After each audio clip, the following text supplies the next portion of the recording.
Good morning. Thank you, Teresa, and thank you for all your hard work in organising this conference. My name is Richard Twine.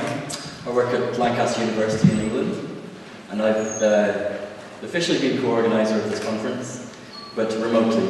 And a lot of things have gone on, Google Documents, all this kind of stuff, and I should say that I feel like I've done a lot of work, but I'm sure I've only done maybe 20% of the work, so thank you, Teresa. As Teresa said, this is the second annual European Conference for Critical Animal Studies. In 2010, we had the first one in Liverpool, in England, and that was a one-day event. I think it had maybe 9 or so papers. Some of the presenters, I believe, are here today. And this was a small beginning. We're excited about this year's conference. There are many more papers. It's over 2 days. I think maybe 5 times as many papers. And also, clearly that was quite a UK-centred European conference. And this is much more diverse. And I think it will be much better for that. And also, the fact that we're in the Czech Republic, I think, is significant. So we're interested in the emergence of human animal studies and critical animal studies in other countries, which people might not think it has too much of a foothold. Okay. As many of you know, critical animal studies defines itself somewhat differently to some of the other areas of academic interest in human-animal relations. I don't think, there's lots of debate on this question, and perhaps I don't think it's useful to have a rigid sort of another binary between critical animal studies and animal studies on the one hand. There's diversity within each of those terms, and there are also obviously terms that are evolving as well. Nevertheless, critical animal studies does make some of its own specific statements and claims over and above those of the broader field of animal studies. We all share a commitment to interdisciplinarity, but critical animal studies wants to make some additional points, and so we take the view that explanations for the way in which we treat animals are bound up in other relations of power, such as our capitalist economics and our inevitable gender and race relations. So we take the concept of intersectionality seriously. Moreover, we think that threats of species extinctions, the intensification of what we refer to as the animal-industrial complex, and its implication in climate change all suggest a political urgency for scholars working in human-animal relations, not just to sit back and watch while things go wrong. Critical animal studies advocates for veganism as part of a wider intersectional political vision. This also includes a commitment to fostering links with activists and clearly also a critical questioning of contemporary political institutions and their present inability to accommodate political ethical questions around human-animal relations.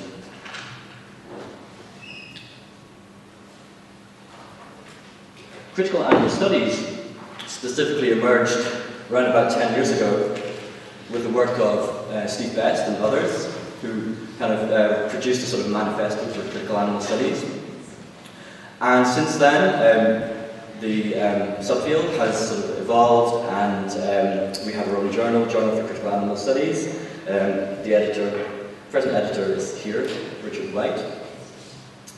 But before that, say, this writing emerged in 2002, 2003, with the formation of the journal. Critical Animal Studies clearly has its roots before then, going back to the 1970s emergence or wave of analysis and theorizing of the politics of human-animal relations, and most obviously the emergence in philosophy, discipline of philosophy. So we are fortunate that 2 of the leading influences from that period have sent us messages of welcome. And I have the honour of reading these speeches to you now. So these are Carol J. Adams and Tom Regan.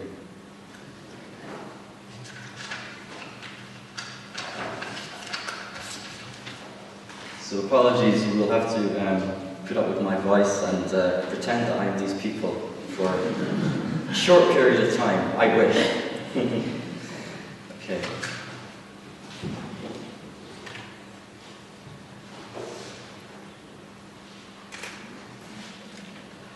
Many of you will be familiar with Carol J. Adams' work. Her very famous 1990 book, Sexual Politics, which really catalyzed investigations into the intersections of gender and human-animal relations.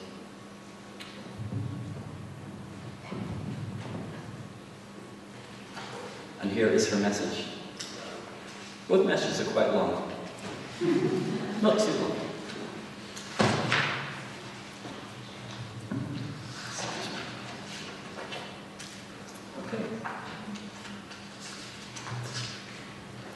Dear friends, scholars, activists, welcome to this exciting conference. Imagine more than 100 of you have gathered from all over Europe and further afield to explore issues in critical animal studies. This is so significant. I want to thank you all for working in this field. There's so much for us to learn, and the kinds of explorations you are doing not only widens the field, it widens our own individual consciousness. You are teaching each of us. The rise of critical animal studies is very exciting, but there are dangers too. Do our successes in academia in general and in publishing in specific pave the way for those whose work may betray our goals? Will the subject become depoliticized as we gain more inroads in academia? I speak to you from outside academia, and frankly I've never understood how academia works. I worry that we have made animal studies successful as an area of study, and the more reformist academics are going to move in and seize upon our successes. Sadly, I've seen this before. I've noticed more and more regressive and reiterative work that normalizes things as they are. I've noticed a process of capture of radical insights that then become domesticated, and the activist aspect of the insight is neutralized. I urge you not to ignore the historic and contemporary importance of feminism and ecofeminism to critical animal studies. I hope critical animal studies is not unmoored from its roots. Intersectionality is of central importance to work in animal studies, but as academia becomes receptive to animal studies, the challenge to critical animal studies will increase. I hear from undergraduate and graduate students all over the world. The undergraduates ask me, where can they go to pursue their studies? I tried to find that out, and please let me know if you're at a university. I should make sure it's on my list. And then the graduate students tell me how they are discouraged from approaching their topics with a lens of intersectionality. I hear from graduate students who are afraid to be seen as vegans because they will be considered no longer academically neutral. The irony that no one is neutral is not lost on them. They just feel strategically carrying a briefcase that appears to be leather is in their best interest. In the 20th anniversary edition of the Sexual Politics Read, I talk about engaged theory. Our engagement, or so it seems to me, is with real lives and real crises and dire situations.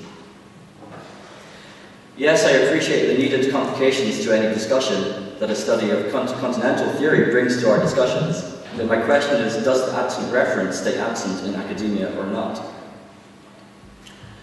I have been asked, do I have any practical advice to you on how to grow the field of critical animal studies? Again, remember, I have no actual skills as an academic. I would first urge you to pay attention to your intuitions and not to ignore your own body. If your ideas don't fit with your program, the problem may not be yours. Accept that this kind of tension with academia is a necessary aspect of our work. When there was nothing written that would help me as I wrote the Sexual Politics of Meat, I realized I just needed to make it up, to create it. Then I was asked did I want to call it Toward a Feminist Vegetarian Critical Theory, and I remembered something that had been said about feminist theory. It was always toward something, tentative, as though we were hesitant to say we had actually achieved something. Critical animal studies has arrived. It is not toward, but here, in this room, right now. Please take a moment and celebrate your being together and your shared commitments. If you're like me, you've discovered that there are many more sessions to attend than you can physically achieve, so enjoy the breaks between the sessions. The gaps of the conference can be equally stimulating. I imagine a couple of late nights as well. I think it's already been one for some people. As you return to your own communities, you may feel your isolation even more because you've had this intense time together. Well, at least we have social media to keep us connected. Find a way to balance your own situation with a sense of a larger community that extends around the world. Find ways to stay connected to animal advocacy and to promote intersectional advocacy. We all have so much to learn from grassroots activism. Keep connected to the critical nature of our work, and drop me a line and let me know how you're doing. The end.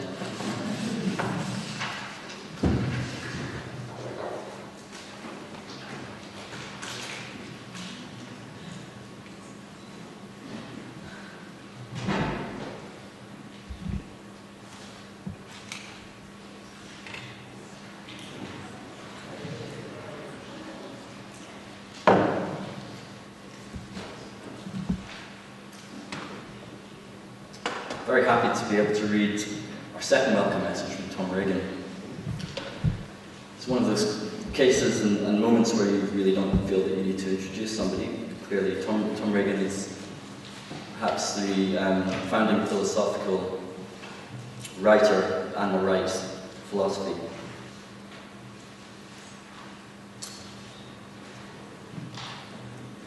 Okay.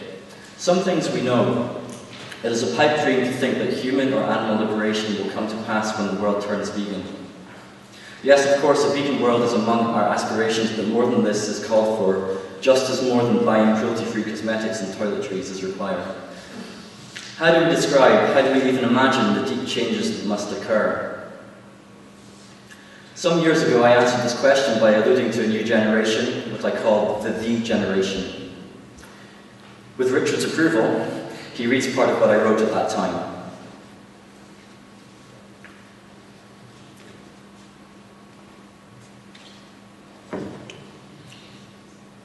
I write of a new generation, the generation. It is a generation of service, of giving, not taking, of commitment to principles, not material possessions, of communal compassion, not conspicuous consumption. If the defining question of the present generation is what can I get for me, the central question of this new generation is what can I do for thee? The thee to be served includes the disabled and the poor, the illiterate and the homeless, the starving and the abused, those newly born and those soon to die. Race makes no difference, gender makes no difference. All who stand in need are assisted, with those least able to help themselves receiving the greater share. This ethic of service to the other is rooted in a reconceptualization of what the human person is. A shared sense of community replaces the void of individual estrangement. Only by acting for the other does one come to know oneself. Not in isolation from the ties that bind each to all, but in affirmation of them. Apart from such relationships, the self is seen to be an empty shell. The word I, the most impersonal of pronouns. The malign logic of Descartes' cogito is dead. In its place, a new declaration is alive. Ego vivo in civitate ergo sum. I live in community, therefore I am. Dissolved of the arrogant boundaries of anthropocentrism, possessed of the breath of life, members of the generation recognize their membership in the life community. Whereas previous generations saw a world consisting of discrete, isolated atoms of matter, or of mind, the generation sees interrelated molecular communities of life. This change in perspective is more than conceptual. The realization of human embeddedness in nature is a half-truth if limited to some abstract formula. As if all biotic connections could be reduced to the chemical kinship found in the carbon cycle. Human embeddedness is subjectively concrete, affording an immediate living sense of what it is to be in the world. The landscape remains unaltered, but the perspective has changed, fundamentally, radically.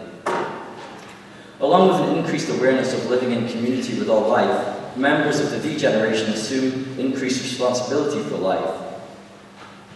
In contrast to previous generations who saw the alienated human as master, Members of the generation see themselves as protectors of the natural world.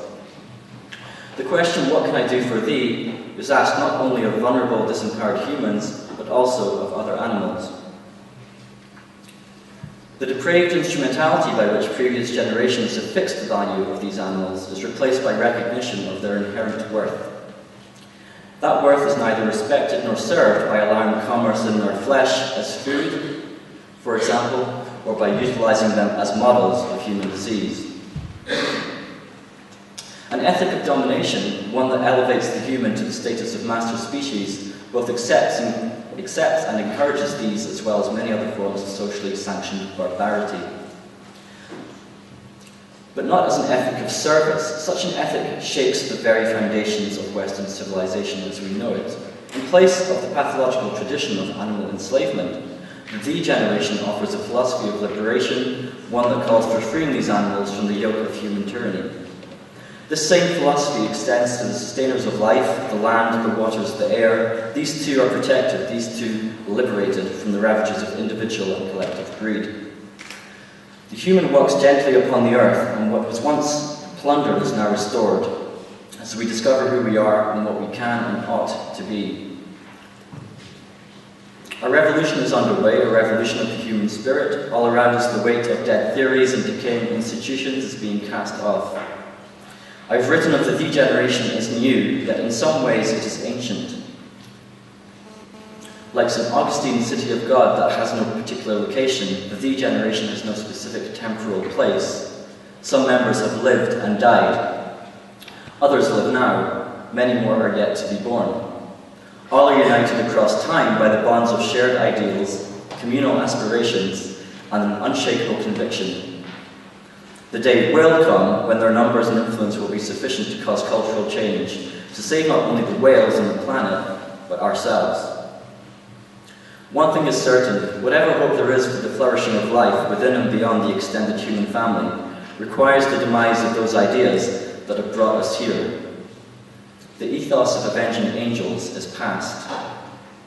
Ours is an age when benevolent assassins are asked to bury false ideologies. If critical animal studies has a future, it is this. So from Tom Reagan, let the conference begin. Thanks.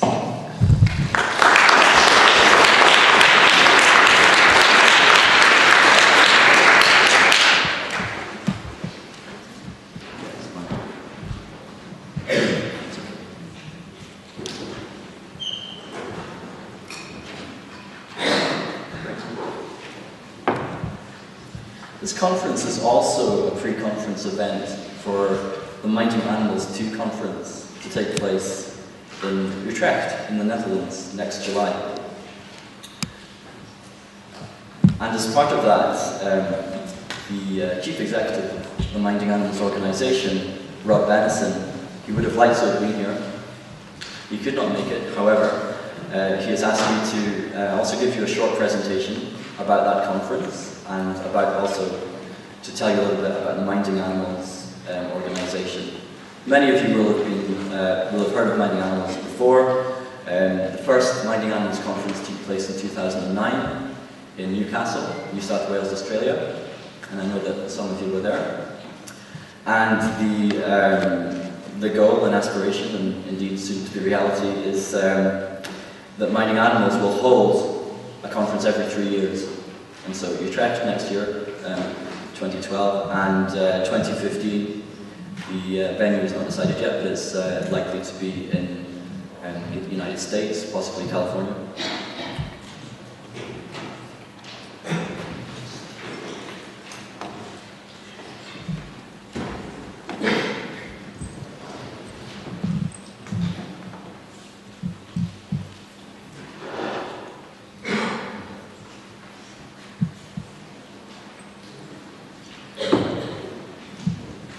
Those of you that know the field will know that many different events happening this year and also in the first part of next year have become sort of affiliated to Minding Animals in certain ways and have become pre-conference events. So it's a great way to kind of to mutually promote each other's events.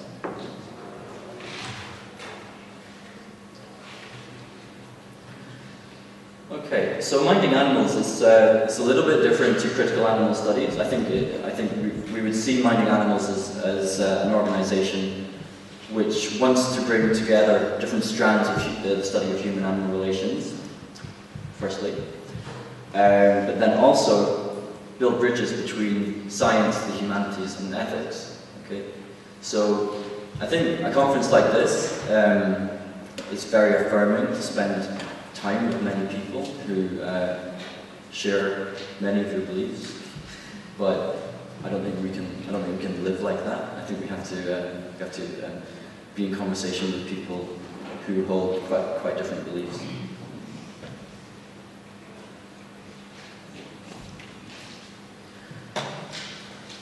Okay, so Minding Animals 2, next July. It's a transdisciplinary conference exploring the interrelationships between animals and society. And these are the sort of strap lines of the conference. So where science meets the humanities, I think social sciences assumed to be in that too. Where academic meets activist, where environmentalist meets animal advocates, where all can participate in consideration of past, present, and future interrelationships between human animals, non-human animals, and the total environment. I'm not going to read every bit of text on each slide. But these are the objectives of the conference. So, for example, the first one there is to reassess the relationship between animal and environmental movements in light of climate change and jointly held threats and concerns. You can see how that is a clear affinity with critical animal studies as well. Okay, I'll just give you a little bit more time to read through that.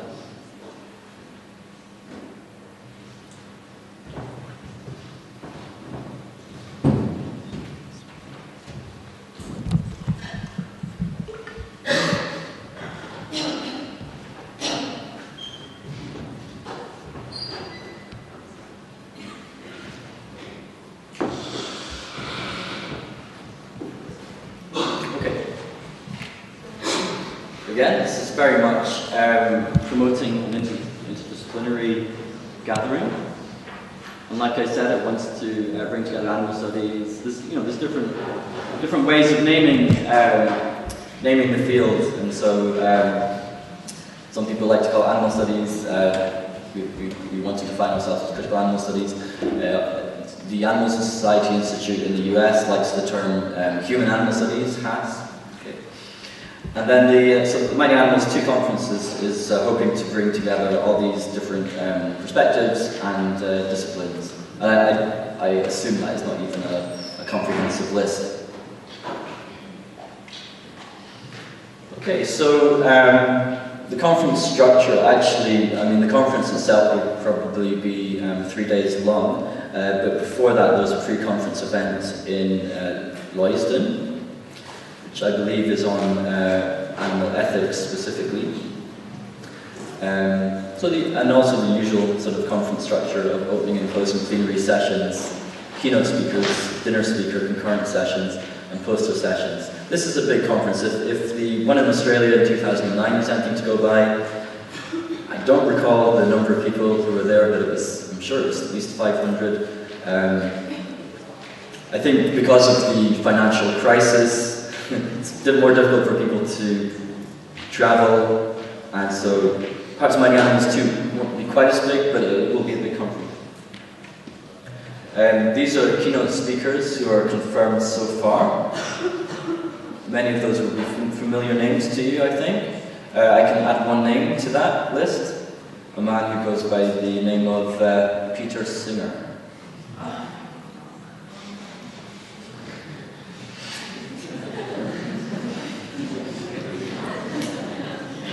Key aspects of the conference: Minding Animals 2, study circles, roundtables, a particular seminar series on protecting the animals, specifically to talk about activism. An Animals and Art Festival.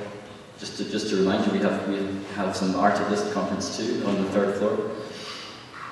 Animal documentaries, religious interfaith service, conference dinner, and so on and so forth. Some pictures of Utrecht. Some of you may know Utrecht. It's quite near Amsterdam. I believe it's about 30 minutes from Amsterdam. Picture of the venue. And as I mentioned, there are many pre-conference events. We've called this a pre-conference event too. And there is one early next week in Uppsala in Sweden, and there are many have been held already. And what Rod Benson has called the October Frenzy, of which we are a part. There are all these meetings happening in October, and there are more in the pipeline, I believe, for the earlier part of 2012. There we go. Portsmouth, Osnabrück, Zurich, Geneva, Sydney. Okay.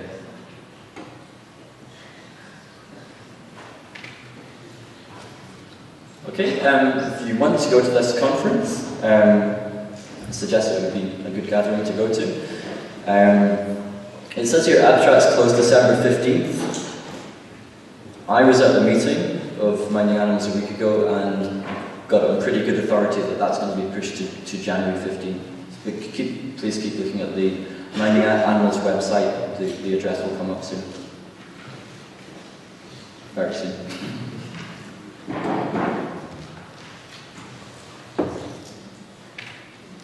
Okay. Great. Thank you very much. That was a short presentation on Minding Animals. Okay. The first session of this conference begins at 10:05. Yeah? No? Great. Super. So we have 10 more minutes than anticipated to just have a look around and find out where the toilets are. On the third floor, the gents are in that corner, and the women's toilets are in that corner. I don't know about other floors, it might be the same. Yeah, different than every floor, just to keep you guessing. Sorry? It's a Kafka building. Is there any, since we have this time, is there any other points of information that I should relay? I don't think so. So there are two art exhibitions at this conference. One is by the Canadian photographer based in Toronto called Joanne MacArthur, who for many years now has been running this website called We Animals, and she has sent us, she's very kindly sent us some samples of her work, and these are on display on the third floor. You can't miss them, and they're actually for sale as well. And we were very happy that the German artist Hartmut Kiewert, I hope I said that right, is also showing his work at this conference. And as you climb, if you have not yet climbed to the third floor of this building, you will be confronted with a very large work of art.